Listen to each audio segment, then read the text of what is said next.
Hi, I'm Dr. Minerva Santos, and welcome to Your Health Today. I'm really excited. I've been doing this since 1996, as hard as that is to believe, and had many practitioners of various types of medicine and have been looking for one specific type that I have not been able to find till today. This is Jyoti Bhatt, who is a specialist in Ayurvedic medicine. And I'm really excited. It's a field that has been around for a long time in India. And we have practitioners who are in this area, not many. Jyoti, thank you for being here Thank today. you for having me, Minnie. So first thing, tell me a little bit about Ayurvedic medicine, because I don't think people understand what it is, and I don't want them to think it's something new, like energy medicine or chelation or something like that. Sure. So Ayurveda, it's a 5,000-year-old medical system that originated from India. And even though it's that old, it's still very much in practice as primary healthcare in India, in Nepal, and in Sri Lanka. And people see Ayurvedic doctors there for all sorts of health complaints, for things as minor as, cough, cold, congestion, to joint pathologies. So Ayurvedic doctors see patients along a broad spectrum. And the concept of Ayurvedic medicine is that it's a holistic system of medicine, and it aims to foster balance of the body, mind, and spirit. Right, and it's, when we think of regular traditional medicine, as a traditional internist, let's say, we just look at treating disease. You come in and you have a disease entity, and we treat it. Now many physicians are moving away from that and looking more towards preventative medicine, whereas with Ayurvedic, you're looking, when you say a holistic system, you're looking at the whole person, every part of them, in the sense of not every part physically, but everything that they touch. Absolutely. So it's one of the main premises in an Ayurvedic consultation is to find out the individual's unique constitution. Because in Ayurveda, we believe that everyone has a very unique makeup, just like one's fingerprint. And once someone is empowered to know about their own constitution, they can make better dietary and lifestyle choices that support that. So for example, if I meet a client and I find out they have a lot of air and ether principles in them, I would advise a diet that has qualities opposing air and ether, in the sense that instead of light, dry, cold, and quick properties, which air and ether both have, I would advise a diet which is warm and nourishing and heavy. Because the concept in Ayurveda is that like increases like and opposites balance. So we always choose things that are going to balance us. Right. So now tell me, how do you, what do you mean by constitution? Constitution is, it's something that that's determined at conception and never changes throughout our whole life. And in the external environment, we have the 5 elements. But in the internal environment, the human body, we have these permutation and combination of these 5 elements, which are called the doshas. It's very much a foundational principle in Ayurveda. And there are 3 doshas: Vata, Pitta, and Kapha. So in my body, Vata, Pitta, and Kapha are in a certain combination, while in your body, they're in a completely different combination. Okay. And everyone has this unique, natural kind of homeostasis. So it's important to know what that constitution, or where home is for us. Because then as we start making, say, dietary choices that may not support that constitution, we slowly get out of balance. So when you meet an Ayurvedic practitioner, they help you to first identify your unique constitution, and then if you have a current imbalance, to identify that imbalance, and then slowly, with certain dietary lifestyle modifications, maybe some herbal supplements, bring you back home, bring you back to your constitution. Now, how do you, it seems silly, but just for everybody's information, is it a blood test? How do you tell what someone's constitution is? Well, in the ancient classics of Ayurveda, all of the ancient That's texts. right, I guess they weren't doing blood work. Right, they weren't doing blood work then, exactly. It's very much based on observation.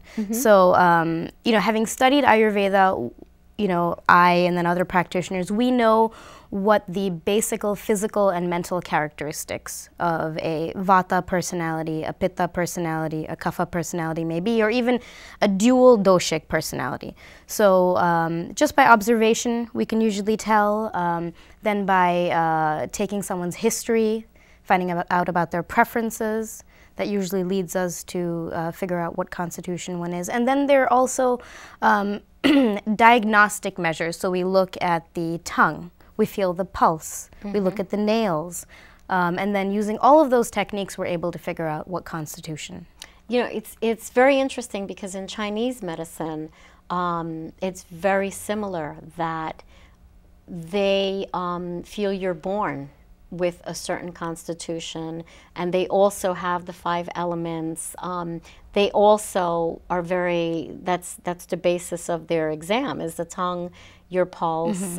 So it's interesting that both are so old, and yet both are very similar. Yes, and both are still very vibrant today, which I think is amazing. I think there's a big resurgence because people are not happy with the standards, so to speak, of care at this point, and are looking for other ways to be healthy. Because I feel that they look at the modern physician as someone who just treats disease, but not someone who is really going to guide them into balance or how to be healthy, which is why people, I think, kind of like leave the fold, so to speak, and look for other ways. Yes, absolutely. So one of the I would say in America more so, we focus on prevention in Ayurveda rather than treatment per se. Although there's some aspects of treatment, but because of the lack of infrastructure, lack of accessibility to real Ayurvedic medicines, we really focus on prevention here. And I think one of the things that attracted me to Ayurvedic medicine was you know, Ayurvedic practitioners really empower their clients to know about this unique constitution, and then once they know about it, they themselves can make healthy choices. So, you know, it's a system, I think, that really encourages clients to be independent, not be so dependent on their practitioners all the time for care. And I think for a lot of people that can be very liberating. You know, once they understand themselves, and then they themselves can make decisions about their diet and lifestyle that are supportive. Right, and I think probably learning, like, let's say, your constitution, also the idea that doing things a certain way will keep you balanced in itself is very empowering, because you can feel that, well, I'm out of balance, and that's why I'm achy, and that's why I'm not feeling well. And making different choices, and something as simple as what you're eating and how you're living your life can be really enlightening. Yeah, enlightening and empowering, and they're very much within our control, you know. And they're also, I think, these techniques, they, you know, if you compare them to, say, Western pharmaceuticals, which are very powerful in the way they work, but then also have a lot of side effects and toxicity and things like that. I mean, these are very simple techniques that can bring people back into balance, you know, at a certain level. Right. Well, give me an example. Tell me what you do. So for one of the focuses of Ayurveda is really on digestion. So in a consultation, we spend a lot of time talking about one's diet, how they're digesting things, even their patterns of elimination. And if there are any imbalances that are noticed, you know, we always advise a diet that will bring them back into balance, and probably include some herbal supplements as well. So oftentimes, you know, it's one of the questions I ask is, do you feel hungry regularly for your meals? Most people say, yeah, my digestion is fine, but a lot of times people haven't paid attention to whether they're actually feeling hunger pangs. And that in itself is a healthy, sign of a healthy digestion. If one doesn't feel hunger pangs regularly, there's something wrong. So something as small as that is where we ask people to kind of focus and be more aware of. Because then one may notice that instead of eating 3 meals a day, they're snacking throughout the day. So where is the rest, for the GI to kind of build up and secrete the enzymes and HCl and all of these things. So we focus on a lot of minute things that people may not have paid attention to before. Right. I don't think that people really pay attention to their body signals. I think a lot of times people are really thirsty and they think they're hungry, and then they continue to be hungry, but they're really thirsty. I think one of my big things is I don't think that we consume enough water. So I'm big on, how much water do you drink? Right. And people look at me like, not much. I can't tell you how many patients say that. Not at all. I have coffee in the morning and maybe a soda. And I'm like, a soda? But people don't consume enough water. So I'm sure you must find that people don't eliminate and are not consuming the right foods for their body types, because maybe you crave something that's not right for you. Absolutely. Absolutely. So with the example I gave before, if someone is identified as a predominantly Vata constitution. Vata constitutions, just to give you a physical description, they're tall, they're lean, their joints and bones are fairly prominent. They don't have a lot of meat on their bones, They're very light on their feet. They're quick thinking. They tend to be multitaskers but find it difficult to complete any one task. Skin is usually dry, hair is dry. This is how you'd identify a typical Vata person. So Vata people, they tend to crave things that increase Vata. This is just the natural tendency. So they'll crave things that are cold, light, dry, and these are all of the innate qualities that they possess. So when they start to have, say, a diet full of crackers and, nuts and, nothing really, salads, cold salads, this continues to increase the Vata in the system, So when Ayurvedic practitioners meet with clients, it's very important to identify what they're eating, what they're craving, and then figure out whether that's actually supportive of their constitution or current imbalance or is detrimental to them. Right. Now, how do you know, let's say they're deficient in Vata, and so then they're craving the salads and the cold foods. How do you know if someone's in balance? That's a good question. It's usually just after observing them and meeting with them and questioning more deeply. It could be either, but most of the time, and especially nowadays in this kind of modern world where there's so much stimulation, we all have a smartphone, a tablet, a computer, and multiple varieties of all of those gadgets. Most of the time, doshas are increased and out of balance that way rather than decreased. So in Ayurveda, most of the time we're encountering an increase of doshas. So most of the time, if there's a Vata imbalance, it's usually excess Vata. So we aim to pacify it.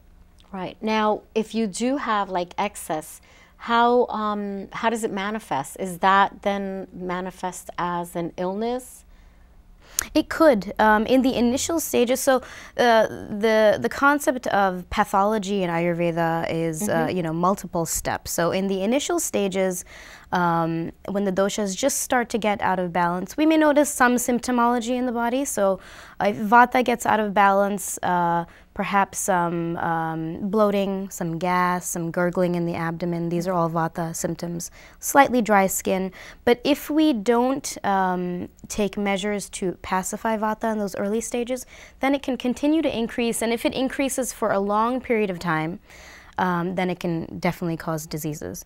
So typical Vata diseases are any diseases that are pain syndromes, essentially.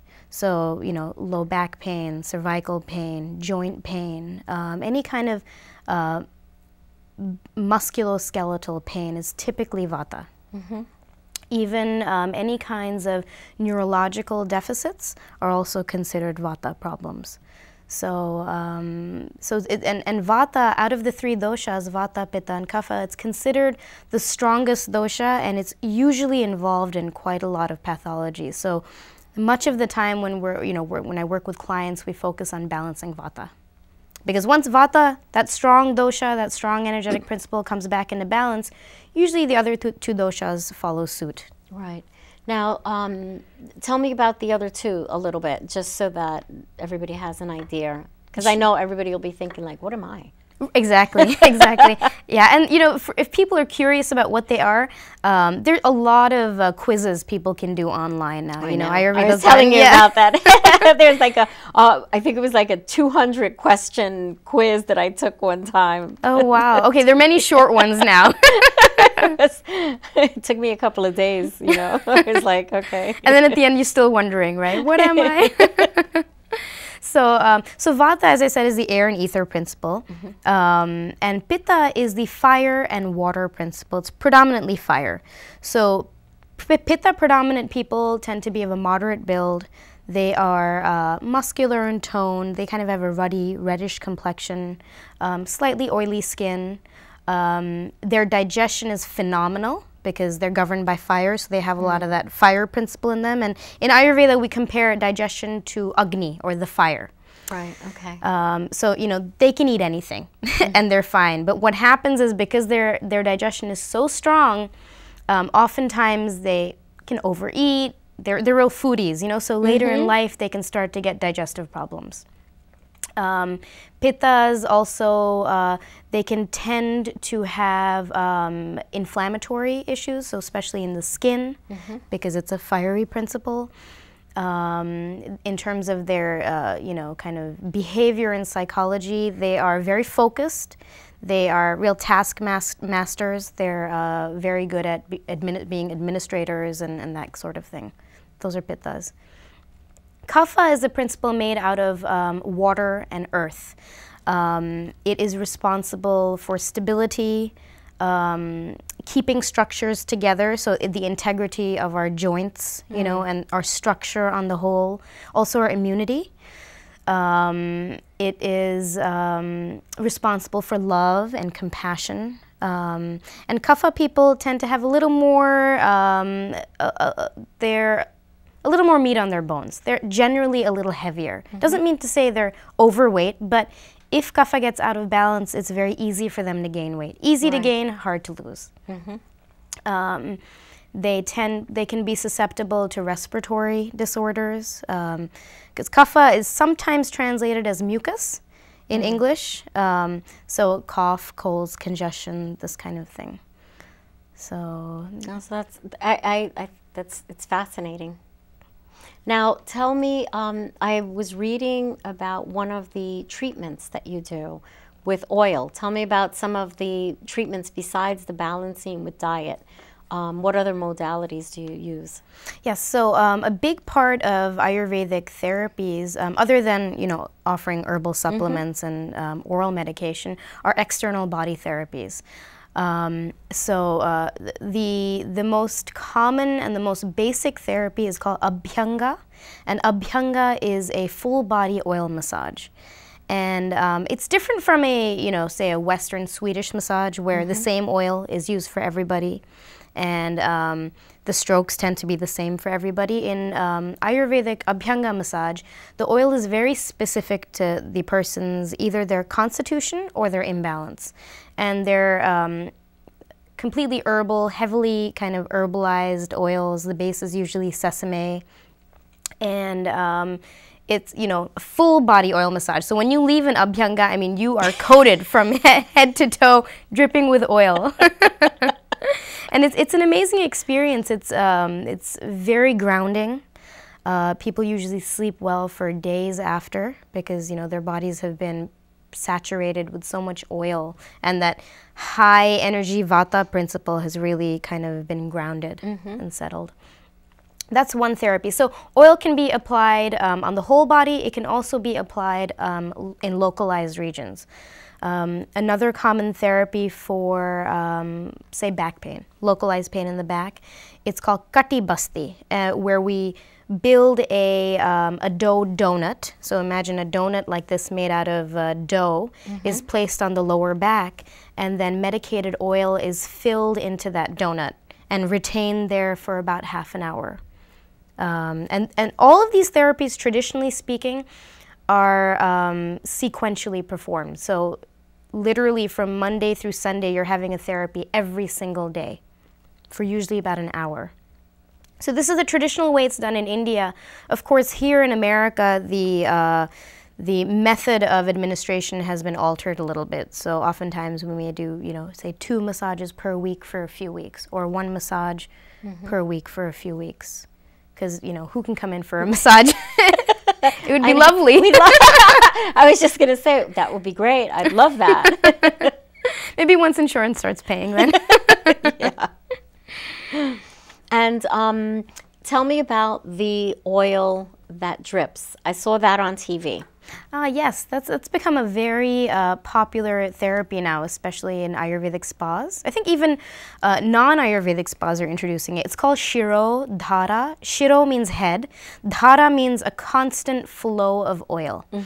It doesn't necessarily have to be oil, but usually the material we use is oil.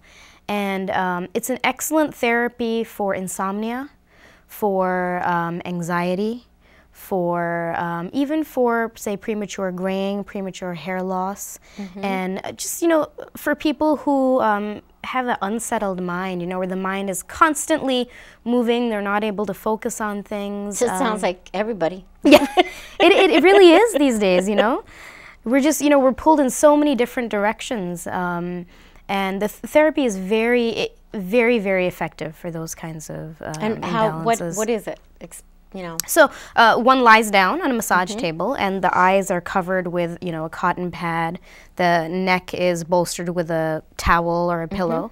And then a constant stream of warm oil is dropped right onto the third eye initially. And then the stream is oscillated over the forehead. And the whole therapy is, continuously done for about a half an hour, even to 45 minutes. Wow. And what happens is, as it's, being dropped onto the forehead, it drains, it falls over the hair and drains onto the table. It's collected, recirculated, and then dropped again through this apparatus. Right. It can either be done manually, which is a little messy, or now they make these machines that do it kind of automatically for people. So I would imagine that that's very relaxing. Extremely relaxing. I mean, people often fall asleep within the first 3 minutes on the table, and they're snoring to high heaven. Very relaxing, very effective for people that have, difficulty sleeping, sleep disorders. And what other, let's say, illnesses or therapies do you do? So there are a variety of the therapies. Say, for example, for joint pain, mild joint pain, of course. One thing to remember is that Ayurveda, it does have its limits. So if someone is scheduled, say, an advice for a knee replacement, a knee replacement, or some arthroscopy. I mean, I always say it's important to follow your doctor's advice. But in the initial stages, say, of an injury or achiness and, initial stages of joint pathologies, these therapies can be helpful. One of them is where we make an herbal poultice in a cotton cloth. So it's made of a variety of herbs. It's then dipped in warm oil, and that poultice is used to press on the affected joint. And that therapy is done for about half an hour to 45 minutes and repeated for 7 days or 14 days over a period of time to help with pain, inflammation, swelling. What kind of herbs do you use? A variety of herbs. They're all indigenous Indian plants because Ayurveda originated from India. So I would say the ones that are fairly commonly known here now would be turmeric is commonly used in Ayurveda. But most of the time, traditionally speaking, we use compound formulations rather than just single herbs. But turmeric is used, tulsi, which is holy basil.